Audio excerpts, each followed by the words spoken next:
This webinar. My name is Arl Lomel. I'm a senior analyst at CSA Research. Today I'm going to be presenting to you on the international challenges of conversational AI. There's a little bit of background about myself. I've worked at CSA Research since 2016. Prior to that, I worked at the German Research Center for Artificial Intelligence in Berlin. And I've been active in working with the localization industry really since the mid 1990s, which probably explains why I now can literally say I'm a bit of a graybeard. Uh, just a fun thing, when I'm not working around localization things, I play various strange instruments, including the odd bagpipe that's on the wall next to me. So with that as background, I'm just going to dive right in. I'm going to tell a story to set the frame for this. Like many of us, back when the COVID pandemic started last year, I started doing some put off home maintenance projects and had some things I needed to do. And so I made an order from a large American hardware store for pickup. And like many people, I found what used to be something where they said, we'll have it in an hour or two, turned into, we'll have this in 3 weeks. So I ran into this problem that the things I'd ordered wouldn't be available when I thought they would be, and it was going to take too long. And when I got the confirmation of the order, there was a note that said, well, if you want to cancel this order, simply reply to this email or call our support number. So I called the support number. First I tried emailing and immediately got back a response that said, sorry, this email address is not monitored. So there was an incorrect instruction in what I was sent. This was the first moment I tried to enter into dialogue, into conversation of sort with the brand, and it was completely broken. So then I picked up the phone and called, and of course got stuck in this on hold hell of waiting for someone to answer. No indication of when I'd actually talk to a person. I waited for about an hour. Finally found online where I could easily cancel the order. This is the relevant information that should have been in the email rather than something that was incorrect and something that was functionally useless. So what I found in this example early in the pandemic is that there were these processes to enter into dialogue, into conversation with a brand, but they'd probably been broken for quite some time and nobody had noticed because so few people were using them. Suddenly you enter a crisis mode when you need them the most, and they really didn't work. The other thing that I thought of as I was doing this is how difficult it would have been if I didn't happen to speak English natively. It was difficult enough when I could understand things, but a lot of people would try and enter into this dialogue with the brand if their English was weak and give up, um, perhaps getting things 3 weeks later that they didn't want anymore because they'd never figured out how to cancel them. And so looking at this customer journey maps, which is really the heart of any brand dialogue, is what are the stages where the customer is going to interact with the brand? These often fall short in English. And then you can think of all the other languages where they fall short all the time and or even completely broken. So with that as background, then, before we go on, I'm just going to say a few words about CSA Research. We're a leading market research firm specialized in the translation and localization industry. We address the constituencies you see listed on screen. We work with buyers of translation services. We work with language service providers, technology vendors. We survey and work with freelancers, and we regularly survey global consumers. That is the people who are buying and using localized products. And a lot of what I'm going to talk about today draws on our research with global consumers. In terms of an agenda, the first thing I'm going to talk about is how to understand your customer engagement map and looking at where conversational content plays a role.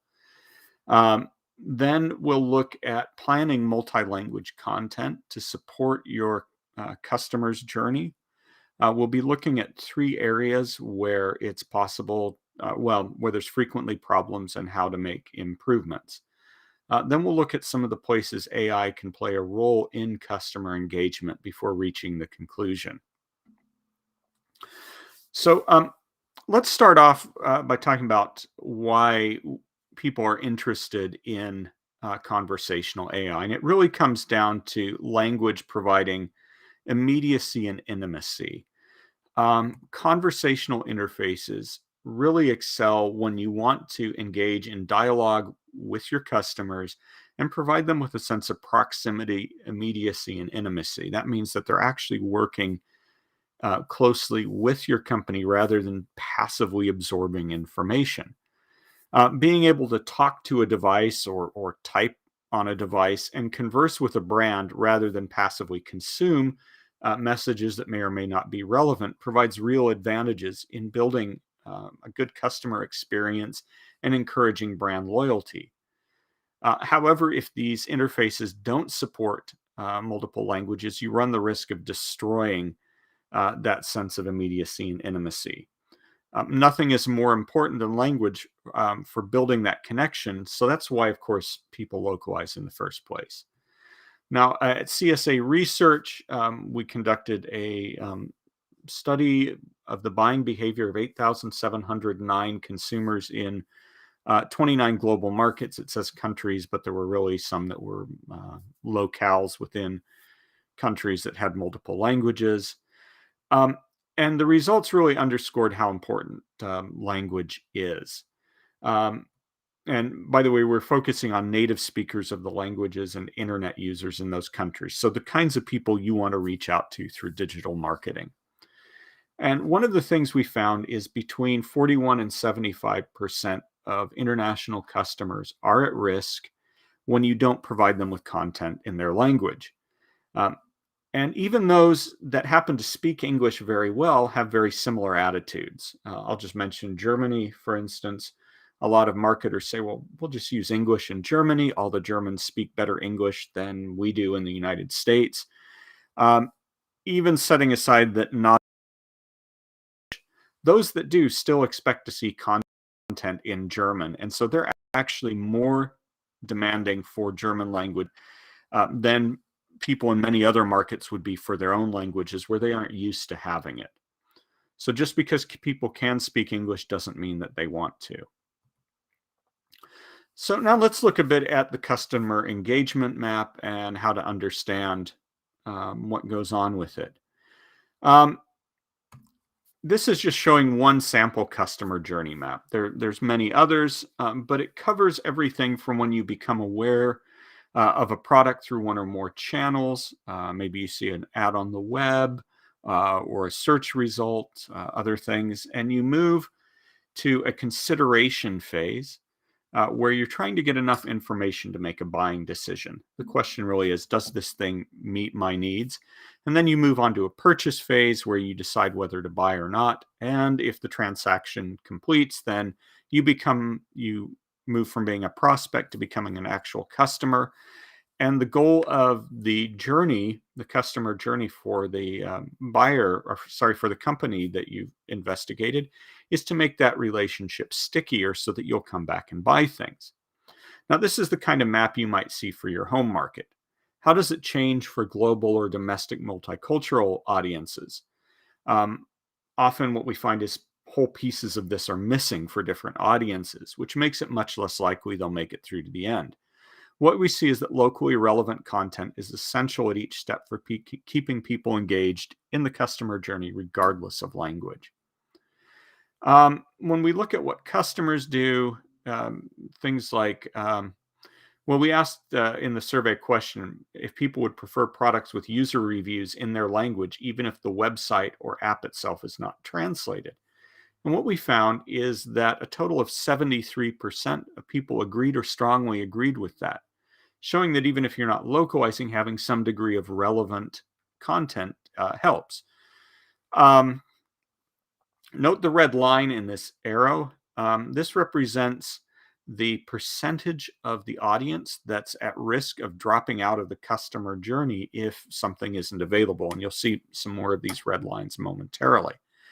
Um, at this point in the journey, nearly 3/4 of our global sample could potentially be at risk if they can't find information from people they trust, other buyers and influencers that could help increase consideration of the product. What the at-risk section represents is an opportunity to show your clients where they're missing out and where you can help. And this is where conversational AI enters in, is solving needs like this where people are looking for specific information where maybe they go to reviews, but if they can find it from you, they'll accept it.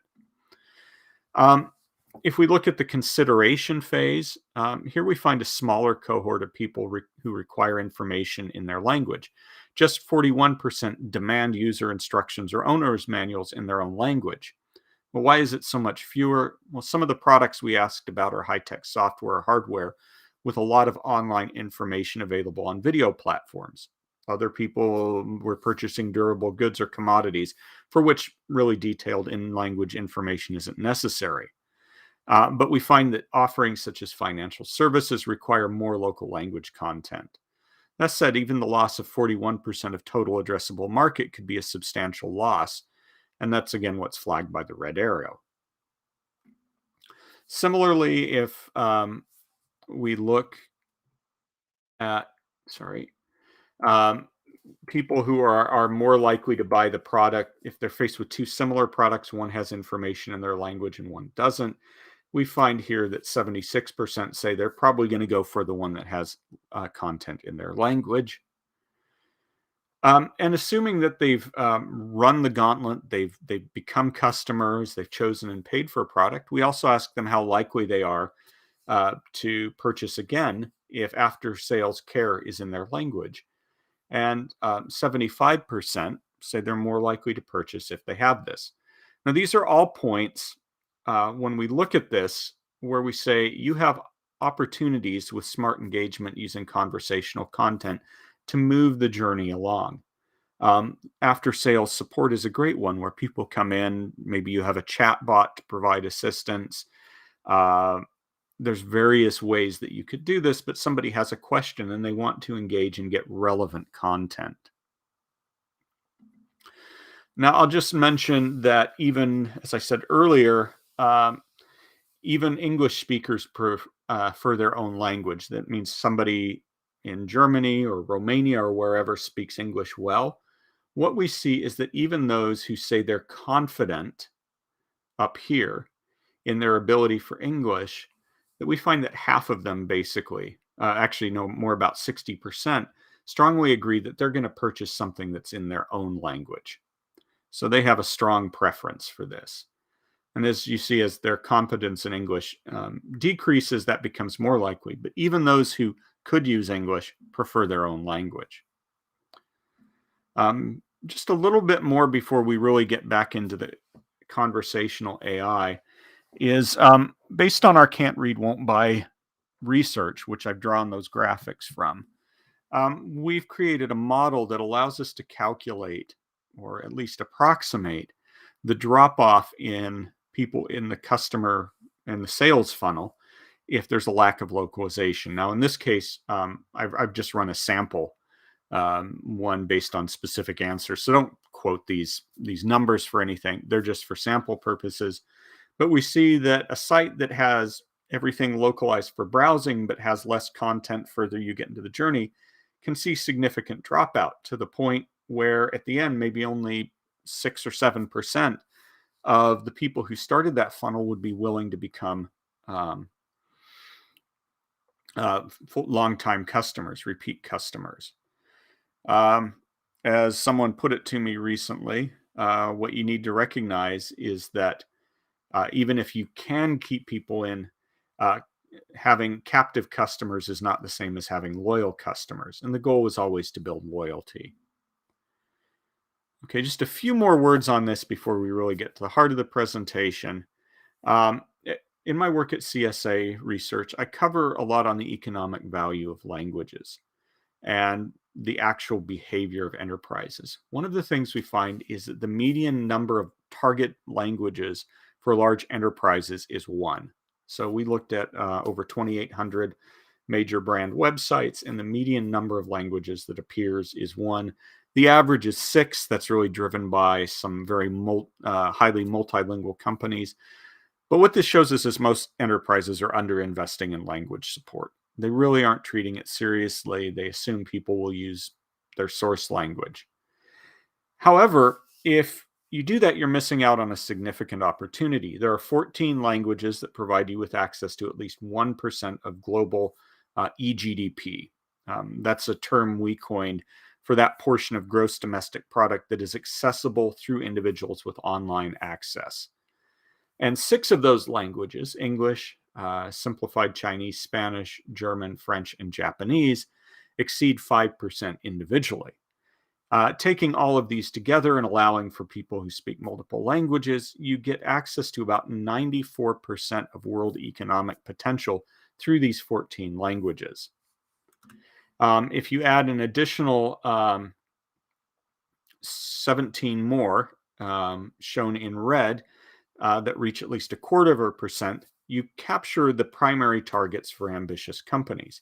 That's followed by about 90 languages or so that have measurable online economic activity and that companies at least occasionally support. Now, the real question for you, if you're involved in marketing or sales or anything, is how you're going to consistently engage customers across whatever set of languages that you happen to provide across various channels. And with newer technologies such as conversational AI, this has become much more difficult and much more challenging. So now let's move on and look at some of the specific things you need to consider when you're building conversational AI. And by the way, I should have covered this earlier. When we talk about conversational AI, we're talking about any automated systems that go beyond simple rule-driven items that engage in natural language dialogue of some form with customers. That can range from general purpose chat bots to narrow purpose question and answer services. There's lots of different forms these can take. Okay, so as you're looking at this, the things to consider that are going to help ensure your success is if you're able to focus on cultural differences and understand for them in planning. If you don't plan for the things we talk about, you're going to end up deploying AI-driven systems that may work fine in English, but the moment you roll them out in other languages, they're likely to fail. Okay. Now, it may seem obvious to those of us who know and love language and culture, but different cultures take very different approaches to what we would consider core tasks. For example, consider how authors in different cultures convey information. American authors are taught, tell them what you're going to tell them, tell it to them, and tell them what you told them. This is a maxim many of us learn in school. This is called a deductive approach to conveying information. It's seen as very clear for American tech writers. But as anyone who's ever struggled with French philosophical texts in university can attest, many European writers take a much different approach. They tend to take what's called an inductive approach, in which the author invites the reader along on a journey of discovery as they start with a problem, discuss it, and eventually arrive at a solution.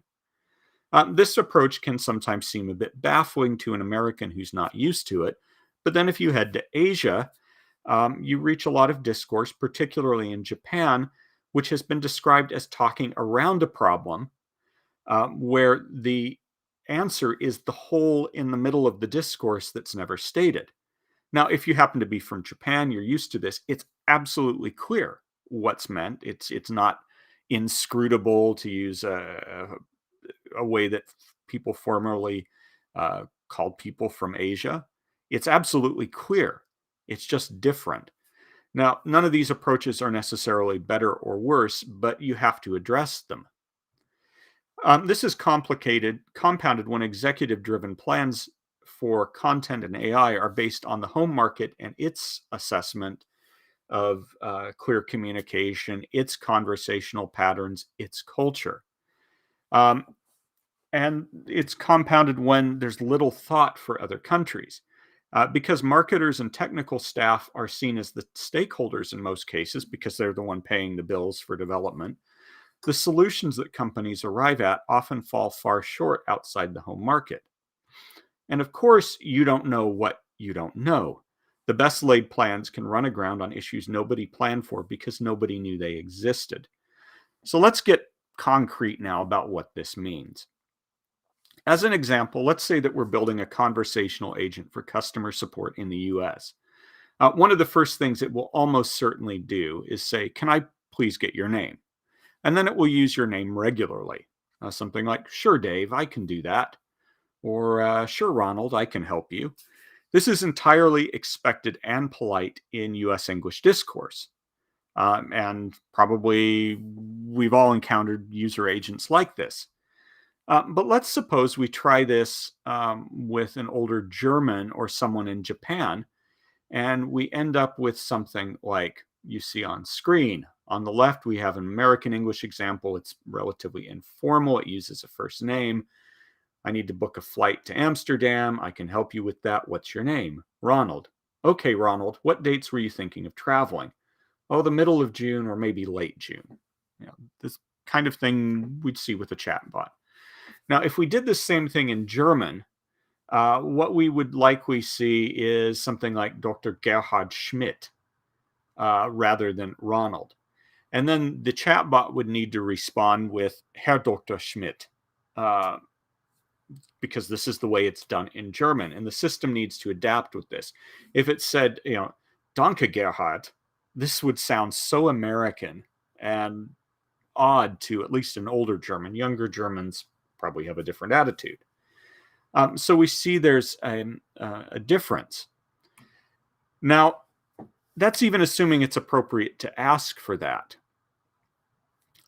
If you ask someone in Germany or Japan for their name, that may fall flat.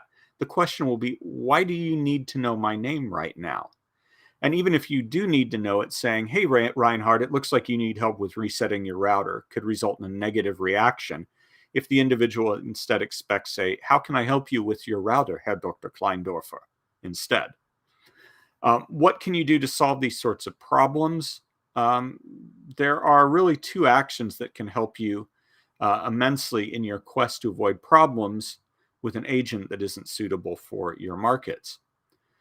Um, First, well, and I should, before going on, I do need to note that this is really a simple example that I've been talking about, but conversational sequences can be very complex with different orders in different cultures, different expectations for what can and cannot be asked, and even different legal and regulatory restrictions on what you can or cannot ask.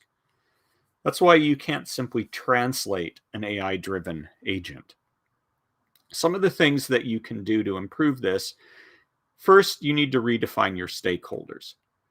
Remember that your chief marketing officer is not your real client. Your customers are. They're the ones who need to interact with this. You should be designing it for their needs. As a result, you need to involve staff from your local markets from the beginning, including in feature specifications. If you wait until the end when the plan's already been developed, it will be too late to account for their needs, and you'll be locked into expensive rework that could have been prevented if you just reached out to them from the beginning.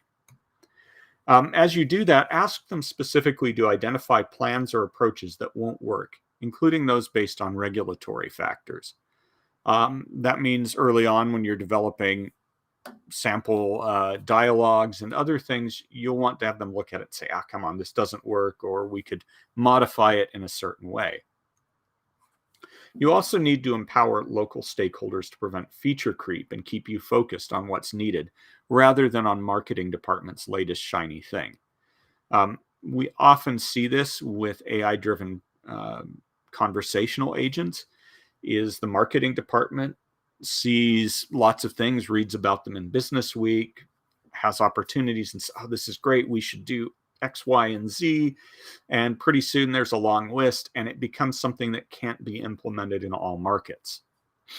And that leads us to our second point, which is you're building these systems, you want to keep it simple. A system that does half of what you want well is going to be better than one that does all of it poorly. And we see this all the time with systems that end up sort of doing everything, but it doesn't really work, where something much more limited would deliver a better customer experience. Now, as you develop your plans, to do what's called bucketizing. For those of you who don't know this, think of it as having multiple buckets you put things in based on the type. It's just simply a categorization into things that are essential, that are needed to fulfill the requirement. Those that are nice to have, that is, we'd like to get it if we can, and those that we'd call as sugar on top, which means something, yeah, if we could do it, it'd be great, but it's really not that big a deal. And then you focus on getting the essentials down and move on in priority to the others. Also focus on what your markets need and be willing to adjust during the design and specification phase. For example, let's say that you have some hook into fintech systems through your conversational agent, because people are going to pay through the conversational agent. You may find that different markets need different payment options, and you need to design the system around that from the beginning. The second issue that we regularly see as a problem or difficulty when people are building conversational AI systems is that they have to deal with diverse platforms, features, and explanations. Somehow builds on these slides have disappeared. Sorry for giving you a wall of text. But global applications really require multiple platforms. For instance, what works in WeChat may not work for a platform from Facebook, Google, IBM, Watson, or Microsoft. Now, this might not matter when you're deploying conversational systems in the US, but if you go to China, supporting WeChat is vital. Other countries have their own preferences. And consider that conversational platforms need to support not just displaying your content, but also have localized user interfaces in the languages you work with. For example, IBM Watson has an impressive set of features, but if your customers don't happen to speak its 13 languages, those features don't avail you of anything because it just doesn't support the languages. If you want automatic speech recognition, Nuance, at least as of last year, covered 86 languages and dialects, but their list actually doesn't include several official EU languages, which can lead to problems if you need to meet regulatory requirements in Europe. So let's look at an example of the kind of thing that might happen. Your executive team has decided it wants a fully voice-enabled application to drive the digital customer experience. Whatever that means. Typical marketing speak, you'll have to get out the tea leaves to divine what that means in practical terms. But what is clear is that they want something voice enabled.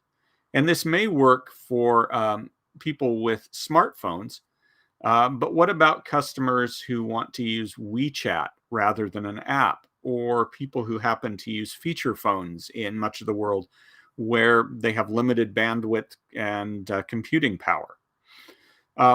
Will your solution work for people in markets with low mobile bandwidth or feature phones? And that doesn't, you don't even have to go abroad for that. That could be in the rural US. Where I live near a fairly major city in Indiana, I can go just a few kilometers from my home and find places I cannot get any sort of bandwidth. So how are you going to build a voice-enabled system if you have no bandwidth to transmit this data? Do the features you've selected actually support the features you want? These are a lot of factors that can take a project that works in the lab or in the majority of the US and leave it unusable elsewhere. So you really have to think globally about what this means in the environments it will be used in. The solution is really that you need to be aware of the limitations for the markets you'll be deploying in, and either design for a common set of features or design graceful fallbacks. For example, if your users don't have the bandwidth for real-time voice-enabled conversation, don't speak the right dialect of the language for automated speech recognition to work, or simply prefer to interact in a platform specific to their location, do you have a path for them to use an SMS-based approach to accomplish their task, for instance? Investigate early on to decide what you can safely implement, what will require a reasonable degree of adaptation for specific platforms that you can achieve, and what will need to be rethought. Similarly, make sure that your technology stack enables what you need it to do. The languages that Nuance addresses with ASR, for example, automated speech recognition, currently cover around 90% of the global online digital opportunity, but there are still markets where you may not find ASR or other basic technologies. Understanding these limitations from the beginning and planning for them can save you from a world of hurt later on. There's nothing worse than getting a week from launch and saying, let's hand this off for translation, and getting the word back that it's untranslatable or unusable. And now you have no runtime to solve problems. The third factor that we identify as key, and this is perhaps the most difficult one to address, is a lack of training data. Here we're assuming you're building machine learning driven systems where you have lots of relevant data to train applications on. This is sort of the cutting edge of AI conversational agents right now, where you feed examples of real dialogues, maybe support chats or other things, and allow the system to generate responses based on what's seeing. One of the things we observe is that training data, once you leave English, is very, very limited. The image that you see on screen is a heat map I made when I worked for the German Research Center for Artificial Intelligence, showing the availability of training data in different languages. The ones that are red, this is English in this corner, are the ones where there's the most. What's blue means there's very little. And what you see is a bit of a diagonal stripe, which represents monolingual resources, and then a cluster of kind of darker red up here that's concentrated in English, Spanish, French, German.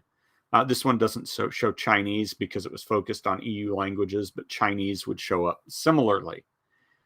Now, I have to mention that in making this heat map, I actually tweaked the colors a bit to make it look a little more red because it was simply too disheartening to see the original colors where there was even less red than you see here.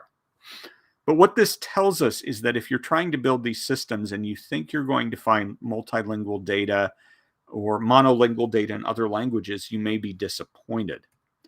Data is simply sparse or non-existent for many markets.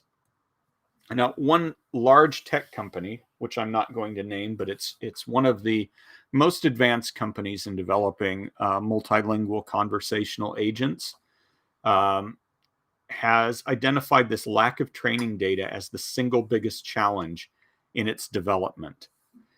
And this leads to companies struggling to release agents.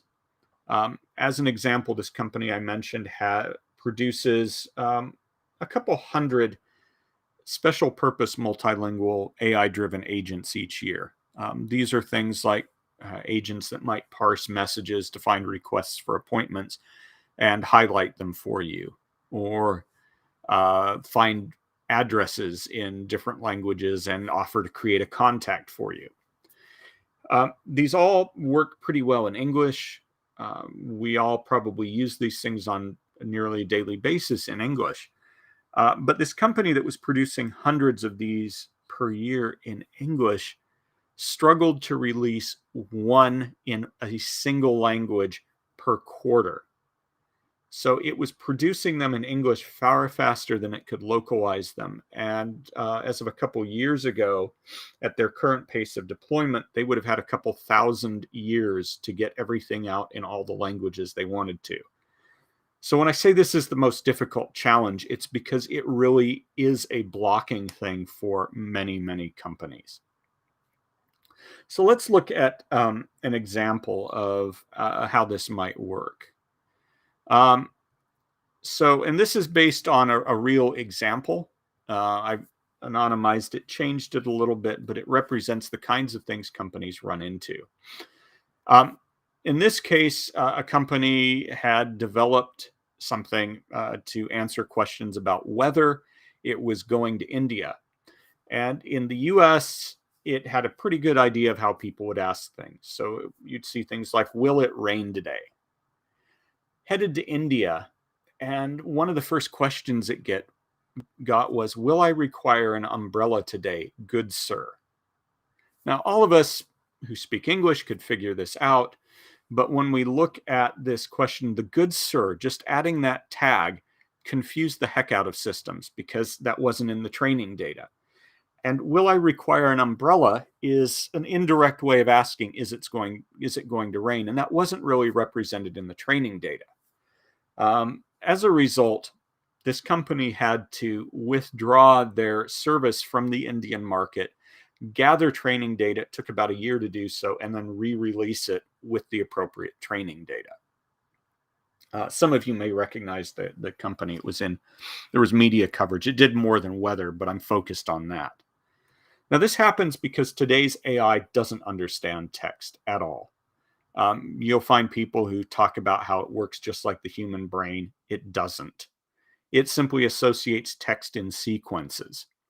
As a result, we run into what one of my good friends at the German Research Center for Artificial Intelligence calls the parrot problem. He summarizes it as AI is a clever parrot, but it's still a parrot. We see variants of this too with something like, how likely am I to need a jacket next week, which is more complex because it isn't asking about the weather today. It's asking about what it will be a week from today. The likelihood that this has been seen in the training data and that the system can provide the appropriate response is very low because of the parrot problem. And it also means that translating training data isn't enough. You can't just take a corpus of weather data and our weather inquiries and translate it into another language because it will represent still the way that's done in English, which may or may not represent how it's done in Russian or German or even Indian English. However, in some cases, you can get away with using machine translation. So one solution for narrow things where it tends to be factual questions is to use machine translation as an intercept layer. The example shown on screen is of someone in Hungarian interacting with a system to order a ticket to fly to New York. They carry out the conversation in Hungarian. The system's trained in English, and so it's using MT to pass back and forth the information. And it's more or less successful in this case. So if you want to take this approach, you can translate content automatically for both sides. This tends to be great for technical or informational scenarios with very fact-oriented content. It's not going to work for marketing. So if you want an automated chatbot for marketing, MT really isn't going to get you far, and you really do need to embrace finding training data.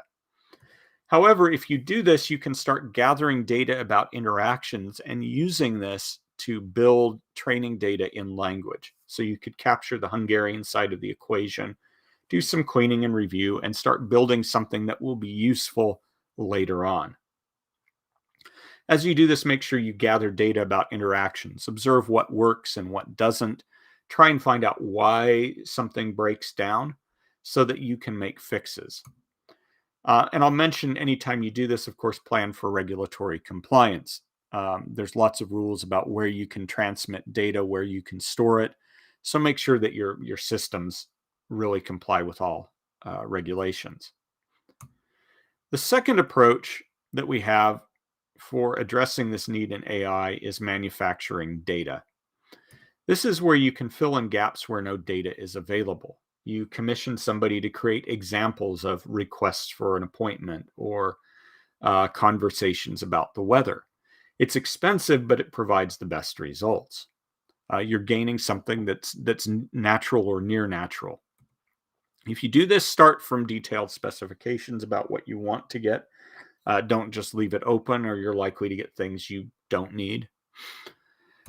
Providers include data specialists, such as the companies Appen or Ubicus, or larger language companies such as Lionbridge and We Localize. Just mentioned some of them. It's not an endorsement here. I know that Lionbridge sold off its machine big data service, but still, Lionbridge is an example of a company that can help you set up specifications and work on these products. And again, capture as much data about interactions as possible. When you're testing these things out, you have a virtuous cycle that starts as you get a system that can kind of work, and it gains in improvement over time. Now, I'm going to talk briefly now as we near the end about the role of AI in international customer engagement. I think we've covered a lot of this, but it's useful to think about some areas, what we call the 6 C's of customer engagement. We want content that's correct, it's accurate. This could be by itself an absolute, but it also has a temporal and situational component where something has to be current, meaning is it appropriate for the time, and is it contextually appropriate? Does it make sense for the audience? Are there any cultural issues that can influence these? Now, the next two things are a little bit tougher to deliver on. Consistency. Does everyone use the same term with the same attributes at all the time? There are many companies that will fail to deliver consistent answers to questions or consistent output from AI. And then controlled. When all of these other factors apply, we get what's really controlled content that's firing on all cylinders, to use an internal combustion engine metaphor that's probably needs to be replaced by something about electric vehicles now. But using that old metaphor, you've got something that is really addressing what's needed. And this in turn leads to compelling content when it's able to do all of these things. And this is where the real advantage in AI is. If you're able to achieve all of these things and engage people with an automated fashion at relatively low cost with the content that meets their needs. So where can AI help then in customer engagement? One of the obvious ones is routine customer contact. We never reach out to customers as often as we'd like because it takes time. You have to set reminders and do other things. But AI can engage in conversation with them to make sure they're happy, identify problems that need to be escalated to a human, and do other things. AI can also help you in social media monitoring to find complaints or comments that need your attention, especially cross-lingually. It can help you build the conversational content at the heart of this. And then we see a lot of work lately on machine-generated and intelligent content, which, of course, blends very much in with conversational content. AI can also help you identify at-risk customers, people who come and interact with your brand and seem to be having trouble. It can help you interact with them more favorably and engage in predictive analytics about how well content will perform in market. These are all areas that people are investigating now and working on.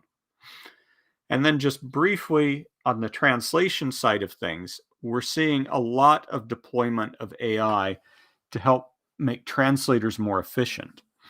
The future of language services binds humans and machines together. The graphic here shows what we call augmented translation. It's an approach that deploys technology to assist humans and tightly integrates them rather than treating them all as different things in different interfaces. The result is improved consistency and quality.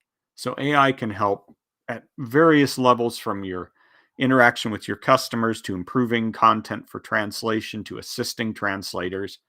It makes things much easier. So in conclusion, if we're looking at the challenges of conversational content in an artificial intelligence environment internationally, it's a challenging but doable thing. We find that most of the failures come about because people fail to plan.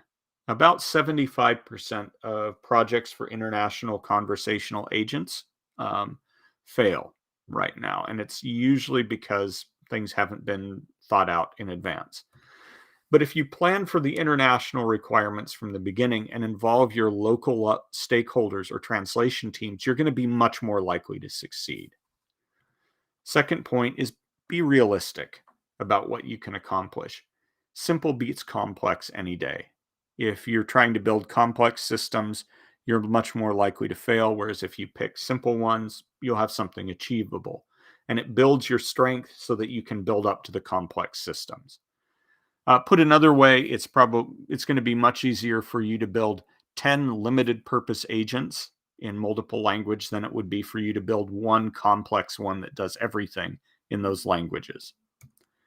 Third, make sure that you gather your international data streams over time. I don't have time to cover this, but the really big imperative now is gathering metadata about interactions and using that to drive further development of AI and natural language processing. Very few companies have done this so far, but make sure you capture everything that you can. Don't just discard it. And last, don't strand your international customers. At the end of the day, you do all this so that you can engage with them. And to the extent that you can solve the problems and address the things I've talked about, you're really setting yourself up to gain customer loyalty and show your customers that you can respond to their needs and help them. And with that, I've reached the end of this presentation. I think I went 1 minute over. If any of you have questions, you're certainly free to reach out to me. My email address is on this slide, but I think we have some time for questions as well. So let's see what's come in.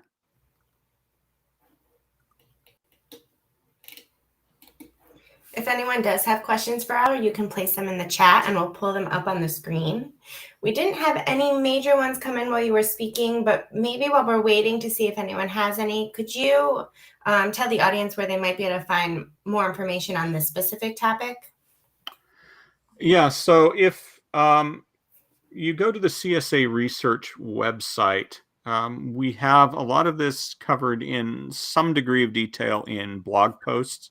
That's one of the major sources where you can find what we've covered. Our clients have access to research reports that go into more depth. There isn't a lot out there that I'm aware of about particularly the international aspects of conversational agents, aside from what we do. There's a lot about them in general. But one of the problems is that many of the standards and frameworks that have been developed that you might interact with really also treat language as an afterthought or provide limited explanations. So this isn't necessarily an easy area to get on with because information is scarce. Thank you. And we did have one command that may make sense here. I'll pull it up. What skill set is most suited for the people who are developing this workflow? Oh, that's actually a very good question. So when you're trying to develop these workflows to build these agents, the ideal individual is someone who understands at least the basics of machine learning and building training data, but then someone who is conversant in multiple cultures and languages, and so is able to spot things that are likely to create problems. Now, I'm guessing from the name of Amit here, I'm guessing he's probably from India. So Amit comes from assuming that's correct, he comes from a country where he's dealing with multiple cultures and languages on a daily basis. He'd be the ideal kind of person to help build these workflows. Having that somebody who on the core of your team, somebody who is specifically assigned to look at language and culture will be a big advantage. Then as you're addressing the individual target markets, having somebody who knows the specifics of those markets is the next step. They might not be involved in everything, but having them in a review capacity to look at issues and raise flags is going to be valuable. they'd probably report to whoever is in charge of the international component in the main team, just because that person's going to understand those needs and be able to advocate for them. Okay. Any other Great. questions?